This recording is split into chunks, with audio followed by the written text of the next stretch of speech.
오늘 청취자분이 보내주신 자료가 정말 재밌어요. 성경 신명기에 대한 설교문인데 여기서 배려라는 키워드를 뽑아내셨더라고요. 그렇죠. 이런 고대의 텍스트에서 오늘날의 관계 문제를 푸는 열쇠를 찾는다는 게 저희가 하려는 거랑 딱 맞는 것 같습니다. 맞습니다. 보통 종교 경전이라고 하면 좀 딱딱하고 교훈적이고 그런 이미지를 떠올리는데 이 자료는 그 안에서 아주 현실적이고 또 실용적인 지혜를 길어 올리고 있더라고요. 네네. 특히 그 힘 있는 자의 배려라는 주제는 곱씹어볼수록 의미가 깊었습니다. 맞아요. 바로 그 본론으로 들어가기 전에 자료 앞부분에서 제시하는 배경 설명부터가 아주 흥미로웠어요. 보통 이스라엘 백성이 그 약속의 땅 가나안에 들어가는 과정을 생각하면 뭐랄까 피비린내 나는 전쟁, 정복 이런 이미지가 제일 먼저 떠오르지 않나요? 네, 그렇죠. 아무래도 여리고성을 무너뜨리고 라던가 모든 것을 진면하라 같은 그런 강렬한 구절들 때문에 이미지가 강하게 남아있죠. 자료에서 말하는 첫 번째 모델, 바로 정복 모델이 바로 그 이미지입니다. 아, 정복 무대. 네, 신의 직접적인 기적과 군사력을 동원해서 마치 전격전, 그 독일어 블리스크리크처럼 순식간에 땅을 차지했다는 관점이죠. 그런데 자료에서는 이게 전부가 아니라고 딱 선을 긋더라고요. 두 번째 모델로 점진적 정착 모델을 이야기하는데 이건 뭔가요? 그럼 전쟁으로 다 쓸어버린 게 아니었다는 건가요? 그렇습니다. 성경을 아주 꼼꼼히 읽어보면요. 그들을 다 쫓아내지 못하였더라 같은 구절들이 의외로 많이 나와요. 아, 정말요? 네. 그러니까 모두 진멸했다는 그런 선언적인 표현은 좀 신학적인 의미가 강한 거고 실제 역사에서는 가나안 원주민들을 완전히 몰아냈다기보다는 수백 년에 걸쳐서 그들 사이에 스며들고 때로는 섞여 살면서 점진적으로 그 땅의 주도권을 잡아갔다. 이런 분석입니다. 훨씬 현실적인 그림이죠. 와, 그거 흥미롭네요. 그러니까 성경 안에서도 서로 다른 뉘앙스의 기록이. 네, 맞아요. 공존하고 있다는 거죠. 그런데 세 번째 가설은 여기서 한 발 더 나아가더라고요. 이건 정말 의외였습니다. 평화적 투항 모델이라니요. 하하, 그렇죠. 전쟁 없이 성문을 그냥 열어줬다니. 이 가설 근거가 좀 있나요? 이게 고고학적인 발견에 기반한 가설입니다. 아, 고고학이요? 네, 실제로 이스라엘이 정착했다고 알려진 여러 도시 유적에서 대규모 전쟁이나 파괴 흔적이 발견되지 않는 경우가 많거든요.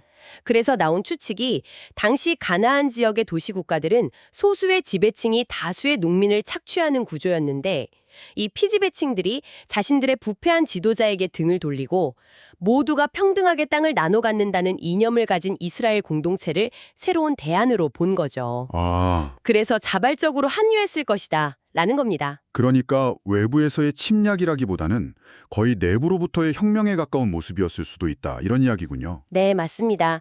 자료에서도 페르시아의 고레스 대왕이 바빌론에 무혈 입성한 예를 들잖아요. 네네. 바빌론 백성들이 자신들의 왕보다 고레스를 더 환영했다는 그 역사적 사건처럼요. 물론 이 세 가지 모델 중에 어느 하나만이 정답이라고 할 수는 없겠죠. 어떤 지역은 전쟁으로, 어떤 지역은 점진적으로, 또 어떤 곳은 평화적인 방식으로 정착했을 겁니다.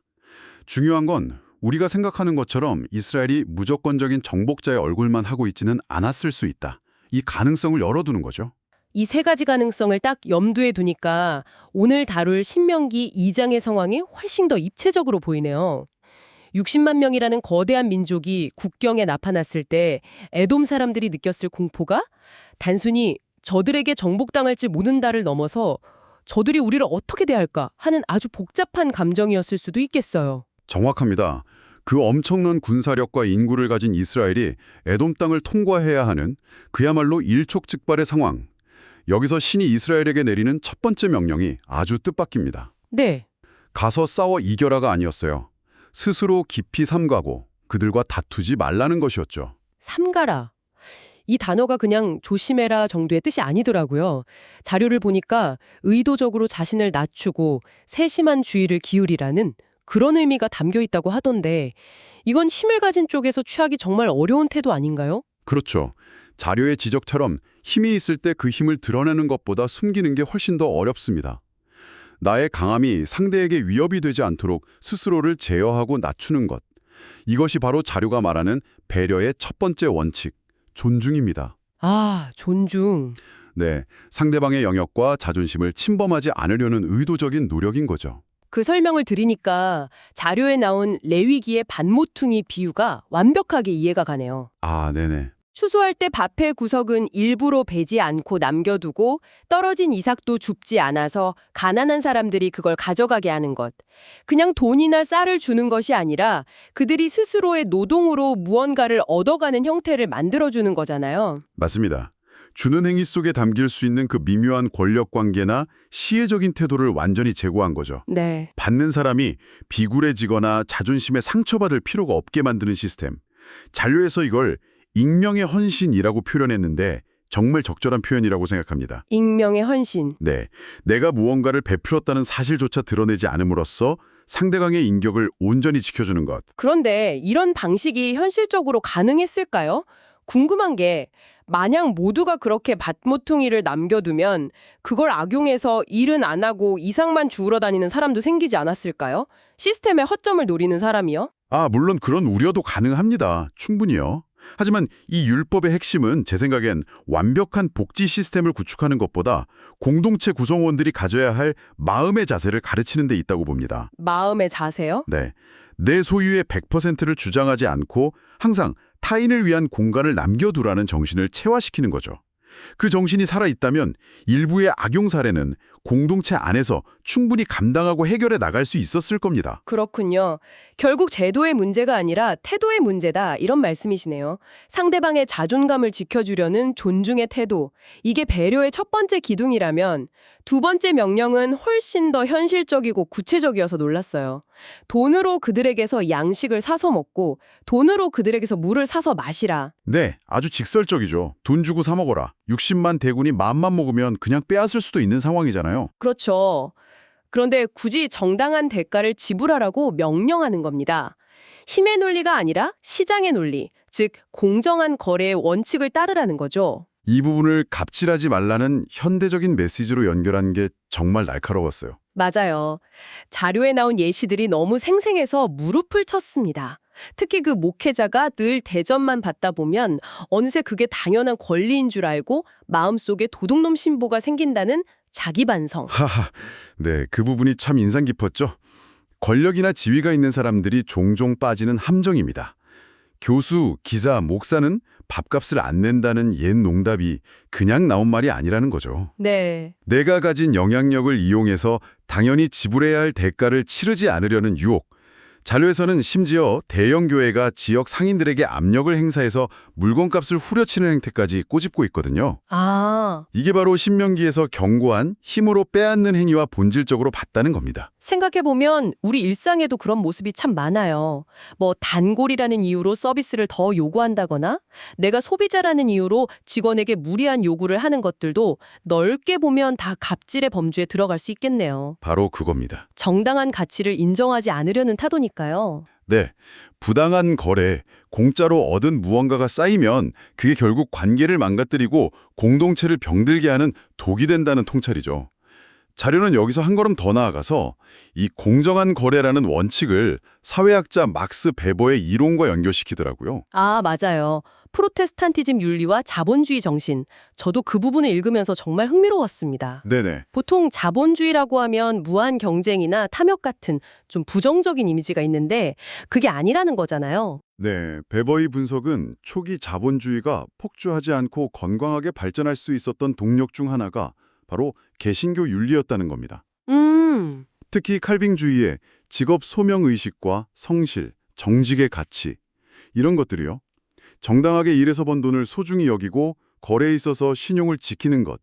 이 성경적인 정신이 없었다면 자본주의는 그냥 약육강식의 정글이 되어버렸을 거라는 거죠. 와, 그러니까 돈 주고 사 먹으라는 이 단순한 명령 안에 건강한 경제 공동체를 만드는 핵심 원리가 담겨 있다는 말씀이시군요. 그렇죠.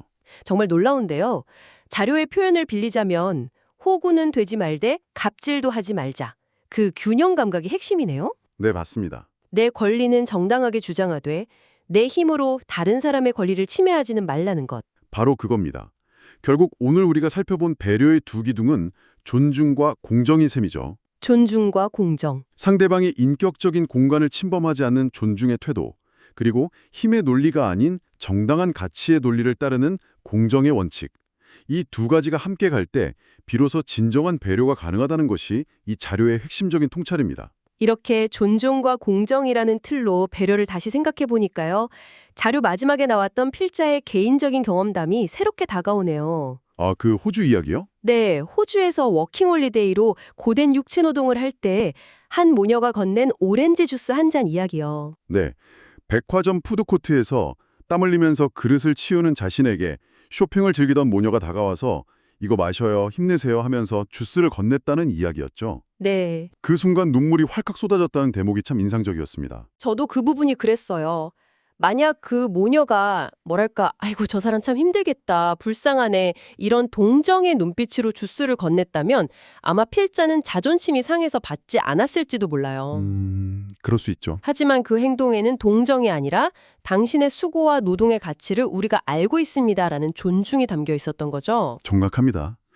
그게 바로 반모퉁이를 남겨두는 마음과 정당한 대가를 지불하는 마음의 합쳐진 형태의 배려라고 할 수 있습니다. 물질적으로는 작은 주스 한 잔이지만 그 안에는 한 인간의 노동에 대한 존중과 공정한 인정이 담겨 있었던 겁니다. 힘든 노동에 대한 일종의 정신적 가치를 지불해준 셈이죠. 그러네요.